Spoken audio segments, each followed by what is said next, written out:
Hi, and welcome to Across the Desk. This week, we have Collin Walkie with us, and he's got a new book out called Right Speech that you can get on Amazon and other select bookstores. And that's kind of what we're going to talk today about, your book that you got out, and I read it. I got to say that I liked it. It was good. I understood it because I have practiced some of meditation practices and understand a little bit of Buddhism. I'm not a practicing Buddhist, but... Book Buddhist? Yeah, book Buddhist. But I understood it, and I really liked it. So, Collin, welcome to the show. Well, I appreciate it. Appreciate you having me on. And yeah. I've known you since, I think, 2013 when I first started running in this district. Yeah. And sadly, with redistricting, you're no longer a constituent. I appreciate you having me on. I'm going to be in District 100 That's from now on. At least for the next decade. Yeah, next decade at least. So your book. I noticed that in the first part of the book, you talk about 15% goes to charity. Is there any charities that are lined up that you have for this? No, not in particular at this stage. I'm just going to kind of see how much comes in and those sorts of things. But I think it's important that everybody realizes that we need to put our money quite literally where our mouth is, and that if we think that charities and giving is important, that everything that we take in, we ought to give some portion of that. I don't have anything specifically lined up, and I might split it up amongst a few charities. It just depends on how much ends up coming. Got any in mind so far? So the Oklahoma Buddhist Vihara, which is where my teacher is at, is one of them. Remerge is another. And City Rescue Mission, which is the state's largest homeless shelter, and I'm on their board, is another option. All right. Yeah. Those are very worthy causes right there, I think. Yeah. So I was reading your book. I made some notes, as I was reading along. You talk one thing in here. Let's go down. You talk a little bit about surveillance capitalism. Now, can you explain to us what that is? So surveillance capitalism is something that started in about the early 2000s as a result of data collection. And what Google, they were the first ones to really implement this, realized was anytime somebody goes on the internet, we are able to capture what they do on the internet and then predict their behavior going forward. Not only that, but by learning what they like and what they don't like, we can actually manipulate their behavior to get them to buy products, sell ads, whatever it might be. And so surveillance capitalism is really becoming a problem because we're realizing via social media and other technological avenues that people are being manipulated without their knowledge, spied on without their knowledge, and sold products that they otherwise wouldn't purchase but for the manipulation. So last session, myself and Representative Josh West, we actually ran legislation to stop this practice because you could still opt in to do it, but right now you have to opt out. And right now, in fact, in Oklahoma, you don't even have a right to opt out. If you lived in California, you did. And so what we're trying to do with surveillance capitalism is prevent these gargantuan data brokerage companies from controlling our data. Because right now, if somebody is a data brokerage firm, they can sell all of your information to China, and that includes your address, your name, your contact information, whether or not you search for erectile dysfunction, whether or not you're a victim of a sex crime, all kinds of information that most people don't realize other people have, they actually have it. And so surveillance capitalism, to me, is quite literally the most impending and important issue of our day. I don't disregard the fact that we have global warming, which is a major crisis, but as far as things that we can actually fix right now today that will solve a lot of our problems, I think it's surveillance capitalism. Yeah. I understand that. You can see that, and this has to do with like the really long user agreements. That's right. It's all stuck in there, isn't it? Well, and to your point there, economics professors have actually done studies. And if you were to take the time to read, on average, all of the user agreements that you have to sign up for a year, I forget the exact number, but it would be something like hundreds of billions of dollars worth loss of economic time. Wow. And that's assuming you even understand it, right? Yeah. That's right. right. Understand, it's just reading the words. Yeah, it's not massive. Comprehending it. And so that's just it. Most people don't read it, and they just click it. Well, even if you don't click it, you don't really have a choice, right? And so we want to try and give people a choice as to whether or not their data should be collected. And that's more about what you talk about in this book, because you had a bill, and you talk about it in the book too, on data privacy. Data privacy. And What happened with that? So before it ever went up for a vote in the House, it actually had 40 plus co-authors between the House and the Senate, which is kind of unheard of. That's a lot. For something that's as controversial as this is. And I want to be clear, it's not controversial from the population standpoint, but it's very controversial if you're the big moneyed interests, right? Yeah. And so it ultimately passed out of the House 85-11 in spite of heavy lobbying by the tech industry. And then it went to the Senate, and one senator, Senator Julie Daniels, who's the chair of the Judiciary Committee, refused to give it a hearing. So where it's going to go next session is a good question. We're looking at maybe trying to get it switched from her committee to another, or convince her to hear it, or maybe run a different type of bill. Did they give any reason why? They say, I just ran out of time, we didn't do it. Did they give you anything? So nothing directly from Senator Daniels except for this is a really complex issue, and I think it needs to be studied more, which is false for a whole slew of reasons. But interestingly, to your point, it originally wasn't assigned to her committee. Originally, it was assigned to a different committee. Really? And so we think that there were some political shenanigans that went on to kill it off. That's right. Yep. All right. Well, that explains that. So, more about your book. You talk. This right speech. Now, why did you write it? And let's give it a synopsis about what it's really about. Yeah. So I guess first the why, right? Yeah, Everybody asks what's your purpose in doing something? So I've written a lot of books. None of them I thought were very good. But this was the first one that I felt like was timely and topical and something that people might actually benefit from. Because one of the things that I think we severely lack in our society is the ability to communicate. And the reason I say that is because I'm a lawyer, I'm a politician, and I'm a mediator. And part of my job as a mediator is to try and get two different worlds in conflict and bring them together. And the way we bring people together is through communication, through the language that we use. And Buddhism actually has what we call the Eightfold Noble Path. And the Eightfold Noble Path is kind of the path towards enlightenment. And one of those components is right speech.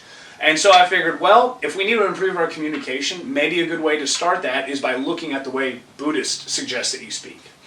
So that was my why for writing it. And then the book in general, and I know you're probably going to ask this question, but I'll jump ahead. Okay, go ahead. So in Buddhism, there's a foundational set of truths, and they're called the Four Noble Truths. And that is that there is suffering in life, or dissatisfaction, which I think we can all acknowledge. The second truth is that the cause of that suffering is desire, or the inverse of it, aversion, right? You get pain. I don't want pain, so you suffer. Yeah. The third truth is that there's a way to end that suffering. And the fourth truth is that the way you end it is by following the Eightfold Noble Path that we just discussed. All right. And so talking about what you were talking about there, there's three different types of speech. You talk about that in your book too, which ends up being chapters really. And what are they? And can you explain a little? Yeah, so within the Buddhist concept of right speech, there are three components. First, is it true? Second, is it beneficial? And third, is it the right time? There's sometimes a fourth one, but I think it's all included in that, which is compassion. So your speech always has to be based off of a position of compassion. Which I think adds to the beneficial aspect of it. So is it true is a really complex question. And that's part of the problem that we're facing with today with misinformation, disinformation. I read this study, you read that study. And so the tack that I take in this book, and I think it's the same tack that the Buddha would take, which is instead of thinking you know the answer, approach a question, approach it from an attitude of skepticism. Because that skepticism doesn't apply just to other people's beliefs and what they're saying, but to your own. It is quite probable that most of us hold a whole lot of incorrect beliefs about a whole lot of stuff. We don't like to think about it that way, but that's probably the truth. And so, like Socrates, I want to lead an examined life, and so I want to deal with questions skeptically, even my own. This bothers my wife all the time, because she's like, why can't you just believe me? I'm like, well, because that's not how I operate. And then when you go to beneficiality, well, what's beneficial? And that is very context dependent. It's context dependent not just in the moment, but over time as well. We can see how a lot of attitudes about race, sexual orientation, wealth inequality, those sorts of things have ebbed and flowed and changed over time. And so one of the recommendations within Buddhism is talk about those things that will be eternally good. So one of those things is how we can all help improve our own suffering and cure that suffering. Or talking about modesty or compassion, those sorts of things, as opposed to these truly divisive topics. Because I think if we get down, take abortion for example, it's a very divisive topic. But I think that if we get down and we started having conversations about compassion, not just for the in utero child, but also for the parent, and understanding those perspectives. And then finally, that's actually what's missing, in that debate, because a lot of it, I see it on actually both sides, one side maybe more than the other, but they use it more as a lightning rod issue to spur their base, to give them money and votes, pretty much is what they use it for. They don't really, it's like they really don't care about the issue as long as you'll send me money and vote for me. And that's pretty much where they're at. And you can kind of even see that within the evolution of evangelical, conservative, Republican values. So if you were to go back in the 1950s and 1960s, there was huge skepticism within the Protestant denominations about Catholicism, right? We remember John F. Kennedy was like, we're concerned about him.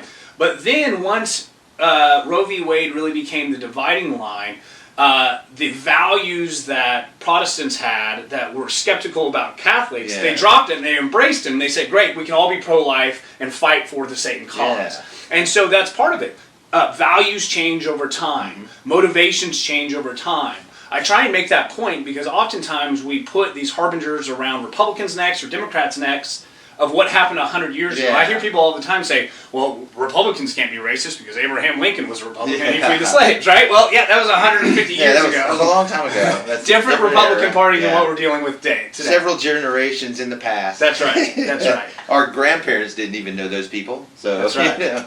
And then the final aspect is it the right time? Yeah. And that really is a difficult one because we are always relying upon our own judgments as to whether it's the right time to bring something up. And that's why I really think that forgiveness, which is a lost art in my opinion, needs to come back. I personally have a big issue with cancel culture. And just to be clear, I mean, the Republicans kind of started that thing back in the 90s whenever Disney was starting to promote LGBT rights and those sorts of things. They were protesting. Dixie Chicks. That's right, all of that. And so I think that we need, and I used Archbishop Desmond Tutu as the prime example of forgiveness because he was the one that really led apartheid South Africa out of apartheid and towards a truth and reconciliation process where people could be forgiven for their acts and brought back within the community. And I think that's what we need to learn is that compassion in order to bringing people back into the community. Okay, yeah. Another couple of questions about this, and then I'd like to ask you some other questions about what's going on. Let's see, what do I got here on my list? Well, you know what? I might just cut into... I might cut in. Is there anything else you want to talk about the book? No, not in particular. Not in particular? I really enjoyed it, and I really got something out of it as far as communicating. As far as this show goes, I learned some things that I really dissected into my own YouTube show I have here and kind of added some things in. And I really like the way you put in, the Buddhist concepts and stuff like that. So people could really follow it. You could really understand this book when you read it. You understand a little bit of the concepts of Buddhism, and you also learn how to communicate a little better along with it. I really enjoyed it. Well, I really that. did. Of course, like I had said earlier, I have some, just a little bit of, iceberg, the top of the iceberg of knowing a little bit about Buddhism. So and to that point, having now had a chance to read it as a published document in my hands, I can see how some people who are unfamiliar with Buddhism, there are a few concepts I should have probably developed more and those sorts of things. But realistically, I see this as kind of an appetizer to where if it sparks your interest, you'll keep going and investigate it more. Yeah, I was glad that you touched off on the 4 laws or the 4 truths. The 4 truths. And like I was saying, the 3 laws is one of my favorite stuff that I ponder on a lot, which is a little different, but similar in some ways. That's right. They touch off. Yeah. Anyway, things that are happening. When does the next session start? Well, typically I would say February. So constitutionally in Oklahoma, our session runs from the first Monday in February till I think it's the last Friday in May, unless we finish early. However, because of the census data and congressional map redrawing, we will be going back into special session. Right now, they're talking about the first week of November, I believe, first full week, I think. So we'll be going back into special session for that. That will be a quick special session. I don't anticipate any big fights over district redrawing, or if there are any, none that we Democrats can win. at the federal level, and so that'll be Okay. approved in November, and then we'll go back in February. Okay, so the new maps are out, but they haven't really been approved yet after the census, the new district maps. So at the state level they are. This is The what's state curious. level they are. So what we did, because there was a delay in the census data, Mhm. you can attribute that to COVID, you can Yeah. attribute it to Trump, you can attribute it to whatever you want, but the reality is we've got, it's been delayed. So what we did in the House was we had pretty good data from 2019 because there are certain parameters that you have to draw these districts within. And so we relied upon that data. And we redrew our maps and we've approved it. So at the state level, we're all done. What's interesting though is, so we've got to go in and draw the federal districts Yeah. now. What's interesting though is some of the data from the census is a little different from the data we use to build our Really? districts. So, I mean, I'm quite happy. I think it was a very good process for everyone. I don't think there should be a legal challenge, but it would be curious as an academic endeavor to say, could there be some sort of challenge to the way we drew it, because it's not the exact same data that we're drawing. I think that's about all the time I have for today, but I really am Well, glad appreciate to have you on. Oh my God. I always enjoy coming on. This is my second time, so. I feel like a big time host. You know, I'm actually sitting here, you know, reviewing a book with State Representative Collin Walkie. I appreciate it, it's so Chris. great Thank you to very have much. on. Thank you. Thank you so Yep. much. And we'll see you next week.